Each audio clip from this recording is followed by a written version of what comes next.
আগামীকাল দক্ষিণবঙ্গের বেশ কিছু অঞ্চল মেঘলা থাকতে পারে। তো কোন কোন জেলা দক্ষিণবঙ্গের মেঘলা থাকবে এবং কোথায় তাপমাত্রা কত হলো, এবং যে আপনাদেরকে গতকাল ভিডিওতে জানিয়েছিলাম নিম্নচাপ পরপর দুটো, তো সেই সবগুলো নিয়ে আজকে আমরা আলোচনা করব। সব থেকে গুরুত্বপূর্ণ বিষয় রয়েছে, আগামীকাল দক্ষিণবঙ্গের বেশ কিছু জেলা মেঘলা থাকতে পারে। তো যাই হোক বন্ধুরা, চলে যাব মূল ভিডিওতে। তো মূল ভিডিওতে যাওয়ার আগে ছোট্ট একটি অনুরোধ থাকবে আপনাদের কাছে, যারা ফেসবুক পেজ থেকে ভিডিওটি দেখছেন তারা অবশ্যই পেজটিকে ফলো করে নেবেন, আর যারা ইউটিউব থেকে দেখছেন তারা অবশ্যই সাবস্ক্রাইব করে নেবেন।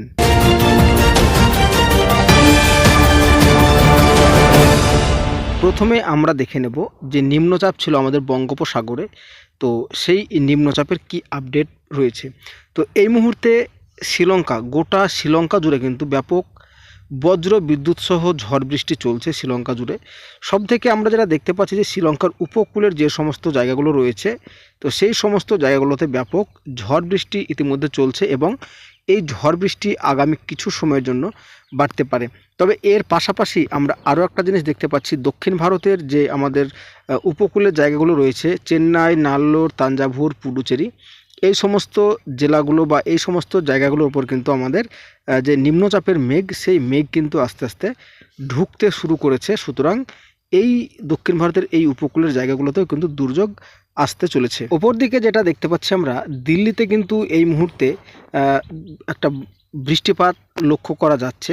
তো দিল্লি সমস্ত জায়গাতে কিন্তু ব্যাপক বৃষ্টি না হলেও বেশ কিছু অঞ্চল জুড়ে, যেমন আগ্রা, এই সমস্ত জায়গাতে কিন্তু বৃষ্টিপাত রয়েছে। পাশাপাশি অনেক জায়গাতে দিল্লির মেঘাচ্ছন্ন ভাব রয়েছে। তবে এই যে মেঘাচ্ছন্ন বা বৃষ্টি, এটা কিন্তু চলছে একদম পশ্চিমী ঝঞ্ঝার জেরে।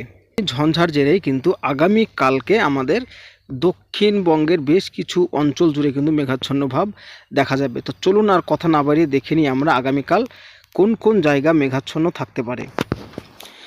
সকালবেলার দিকে যেটা আমরা প্রথমেই দেখতে পাচ্ছি, বহরমপুর, মল্লারপুর, আসানসোল, বাঁকুড়া, পুরুলিয়া, এই সমস্ত জায়গাগুলোতে কিন্তু আংশিক মেঘাচ্ছন্ন দেখা যাবে, পাশাপাশি ধুলিয়ানেও।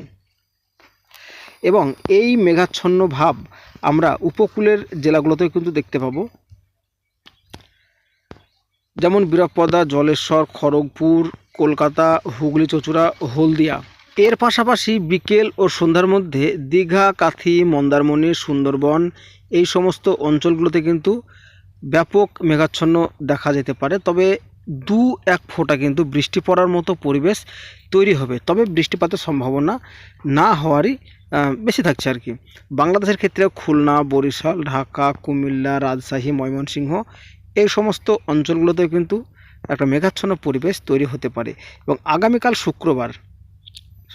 এবং আগামী শুক্রবারের দিনে কিন্তু দক্ষিণবঙ্গের বেশ কিছু অঞ্চল জুড়ে মেঘাচ্ছন্ন দেখা যাচ্ছে। বাঁকুড়া, পুরুলিয়া, মুর্শিদাবাদ, নদিয়ার কিছু অংশ এবং ২ চব্বিশ পরগনারও কিছু অংশ কিন্তু আমরা মেঘাচ্ছন্ন ভাব দেখতে পাচ্ছি। বাংলাদেশের ক্ষেত্রেও কিন্তু চট্টগ্রাম, সিলেট, কক্সবাজার, কুমিল্লা, ঢাকা, এই সমস্ত অঞ্চলগুলোতে কিন্তু মেঘাচ্ছন্ন দেখা যাবে।